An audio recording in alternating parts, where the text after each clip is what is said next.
নমস্কার বন্ধুরা, তো আমি আজকে চলে এসেছি আমার নিজের গল্প নিয়ে। আর আজকের গল্পটা আমার বেস্ট ফ্রেন্ডের গল্প। বলতে গেলে ও আমার সাথে এই গল্পটা বলতে গেলে শেয়ার করেছে।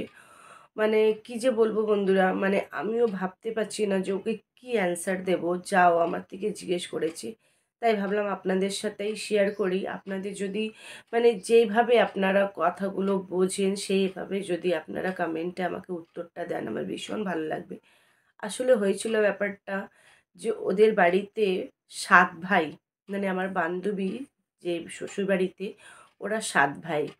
বোন বলতে কেউ নেই, খুব বড় পরিবারেই বলতে গেলে বিয়ে হয়েছে। ৭ ভাইয়ের মধ্যে প্রচুর জায়গা, জমিদার বলতে গেলে ওনার শ্বশুর। সে প্রচুর জায়গা সম্পত্তি, অনেক সম্পত্তি বিক্রি করে করেই ওনার শ্বশুর জীবনেও মানে যখন বাচ্চার থেকে নিয়ে বড় থেকে নিয়ে বুড়ো হয়ে গেছে, এখন নেই উনি। কোনোদিন কোনো কাজ করেনি বন্ধুরা, কোনো কাজ না। উনি শুধু বসে খেয়েছে। আর শুধু জমিদার যেহেতু, উনি জায়গা বিক্রি করে করে করে করে খেয়েছে। হ্যাঁ, ওনার ছেলেদেরকে সবাইকে পড়াশোনা করিয়েছে ওই জায়গা বিক্রি করে করে। তারপর ছেলেরা নিজের নিজের মতন কাজ করেছে, তারা ওই বাড়িতেই থাকে। খুব বড় জায়গা, খুব বড় ফ্যামিলি বলে সবাই নিজের নিজের মতন আলাদা করে করেই সবাই থাকছে। কেন ৭ ভাই জীবনও একসাথে থাকবে সেটা কোনো দিন হতে পারে না। এইরকম করেই চলছিল, কিন্তু আসলে হয়েছে এখন ওদের বাড়িতে যেহেতু শ্বশুর, আমার বান্ধবীর শ্বশুর নেই, আর শাশুড়ি অনেক বছর আগেই মারা গেছে। এখন বলতে গেলে ৭ ভাই ভীষণ ঝগড়া ঝামেলা হচ্ছে বাড়ি নিয়ে। কেন বাড়ি সম্পত্তি বলতে গেলে পুরনো বাড়ি, সবাইকে শ্বশুর যেইভাবে ভাবে করে বিয়ে হয়েছে সেইভাবে এক একটা করে ঘর দিল, সেইভাবে করে রান্নাঘর ওরা নিজের মতন করে বানিয়ে যেইভাবে করে থাকছিল। কিন্তু এখন হলো সেইভাবে আর থাকবে না, করবে না। তাই এখন ঝামেলা ঝগড়া স্টার্ট হয়েছে। এবার হয়েছে ব্যাপারটা, এইগুলো তো ঠিক মতন যেইভাবে হোক এত বছর ধরে চলছিল। চলতে চলতে এখন হয়েছে যেহেতু সব জায়গায় এখন ফ্ল্যাট বানানোর সিস্টেম যেহেতু, তাই আমার ওইখানে বলতে গেলে আমার বান্ধবীর বাড়ির আশেপাশে অনেকগুলো ফ্ল্যাট বানানো হয়েছে। তাই ওদেরও বাড়িটা ফ্ল্যাট করার জন্য অনেক কেউ বলল যে ফ্ল্যাট করে না, তোমাদেরকে এক একটা করে তো 2 BH বা 3 BHK রুম পেয়ে যাবে, সেভাবে তোমরা ভালো করে সবাই থাকতে পারবে, তোমরা ৭ ভাই থাকতে পারবে।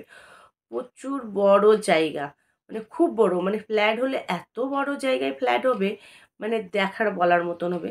সেই রকম ওরা না দুভাগ করে ফ্ল্যাট করবে, একটা করবে না। একটা করলে ভীষণ খুব বড় হবে যেহেতু, দুটো ভাগ করে দিচ্ছে, ফ্ল্যাটটা দুটো করবে। যাই হোক, এইটা ভাবনা চিন্তা চলছে ওদের বাড়িতে। তাই আমার বান্ধবী বলছে যে দেখ, নিজের সম্পত্তি নিজের হয়, ফ্ল্যাটটা তো আমাদের নিজের না। হ্যাঁ, যেই যেটা আমাদের ফ্ল্যাটটা দিয়ে দেবে সেইটাই আমাদের নিজে।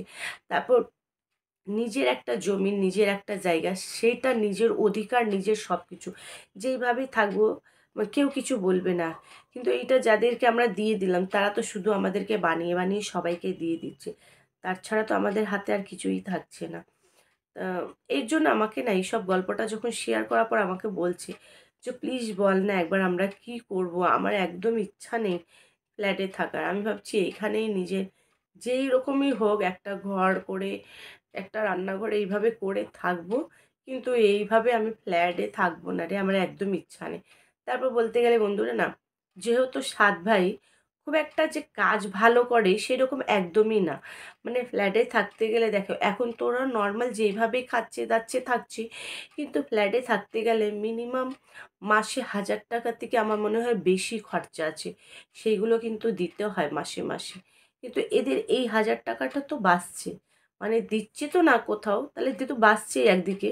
এখানে যদি কাজ নাও করলে বা করলে কিন্তু মাসে মাসে এটা ১,০০০ টাকার থেকে বেশিও হতে পারে। আমি ১,০০০ টাকা মিনিমাম ধরছি, সেটা তো খরচা আছে একটা ফ্ল্যাটে থাকতে গেলে।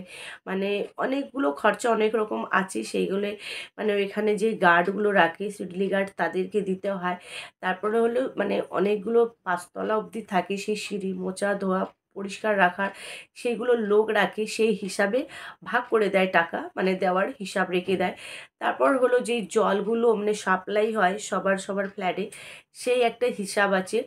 এইভাবে বুঝে নাও। তারপরে হলো বাইক বা ৪ চাকা ২ চাকা সাইকেল, সেই রাখারও একটা হিসাব আছে। সেই নিয়ে খরচা আছে এর মধ্যে। বলতে গেলে ফ্ল্যাটে যারা থাকছে বন্ধুরা 100% আমার এই কথা থেকে বুঝতে পারবে যে হ্যাঁ, খরচা আছে। আম ও আমাকে বলল, ৳১,০০০ যদি আমি মেনে চলছি, আমি ৳১,০০০ কোথায় থেকে আনবো? ও তো কোনো সময় কাজ করে, কোনো সময় করে না। আচ্ছা, কাজের নিয়ে না এমন না যে খুব ভালো কাজ করে। ওরা হয়তো কেউ রাজমিস্ত্রি কাজ করছে, কেউ হয়তো কোনো জায়গা কোনো কাজ করছে, কোনো কোম্পানিতে করছে, খুব কম মাইনা, খুব কম টাকা, সেই হিসাবে করছে। তারপরে এখানে আমাদের যেহেতু আমি ওয়েস্ট বেঙ্গলে, সেখানে অনেক জুট মিল আছে। অনেক ২টো ৩টে ভাইরা তো জুট মিলেই কাজ করে। এবার সেইখানেও যে খুব ভালো একটা টাকা, সেইগুলো আপনারা যারা জুট মিলে কাজ করে তারা ভালো করেই জানে যে সেখানে কত মাইনা আছে, কি আছে না আছে। যাই হোক, সেই নিয়ে সংসার করা, তারপর থেকে এভাবে করে মাসে মাসে টাকা দেওয়া। তারপরে হলো কোনো জায়গায় কিছু হলে রিপেয়ারিং করার জন্যও টাকা নেয়। অনেক রকম ব্যাপার আছে একটা ফ্ল্যাটে থাকতে গেলে। তাই আমার থেকে বারবার করে বলছি, দেখ না, আমার একদম ইচ্ছা নেই ফ্ল্যাটে থাকার। বাড়ির থেকে মানে সব ভাইরাই রাজি, সব বউরাই রাজি, মানে ওর দেওর, যা, ভাসুর, সবাই রাজি। তাই ও তো ফেঁসে গেছে, ওর ইচ্ছা নেই। আর ওকে জানি না, আমি বললাম, তুই না হলে তুই নিজের ভাগটা নিয়ে নে। তো ওকে ২ কাঠা ১ কাঠা যা জায়গা হবে তুই জায়গা নিয়ে নে, তুই আর বিক্রি দিবি না। বলছি সেইভাবে করবে না রে, কেননা যেহেতু সেই জায়গাটা ফ্ল্যাট হচ্ছে, ওকে ওইভাবে করে দিতে পারবে না ওরা। এবার না ওরা এখন 4 BHK এর সবাইকে ফ্ল্যাট দিচ্ছে। মানে ওরা বড় বড় নিচ্ছে, যেহেতু জায়গা প্রচুর বড়, 2টো ফ্ল্যাট হচ্ছে, তাই সেই হিসাবে দিচ্ছে। আর 2 ফ্ল্যাটেই দুজন, মানে 7 ভাইকে ভাগ করে দেবে। এক ফ্ল্যাটেই যে সবাইকে দিচ্ছে সেরকম না। 2টো ফ্ল্যাটেই দুজনকে, মানে 7 ভাইয়ের মধ্যে ভাগ করবে। কারো 2-3 জনকে এর মধ্যে দিবে, 3-4 জনকে ওই একটা অন্য ফ্ল্যাটে, এরকম করে। যাই হোক, কিন্তু ওর ইচ্ছা নেই। তাই আমি বলতেও পারছি না, আমি যে কি বলবো ওকে, আমি নিজেই জানি না ফ্ল্যাটের ব্যাপারে বা কিছুই। তাই আপনাদের সাথে এই গল্পটা শেয়ার করলাম। প্লিজ বন্ধুরা, আপনারা যদি ফ্ল্যাটের ব্যাপারে জানেন ভালো করে, আর নিজের বাড়ি কী হয় সেটাও জানেন, তাহলে কমেন্ট করে জানাবেন যে আমার যে বান্ধবী সে কী করবে?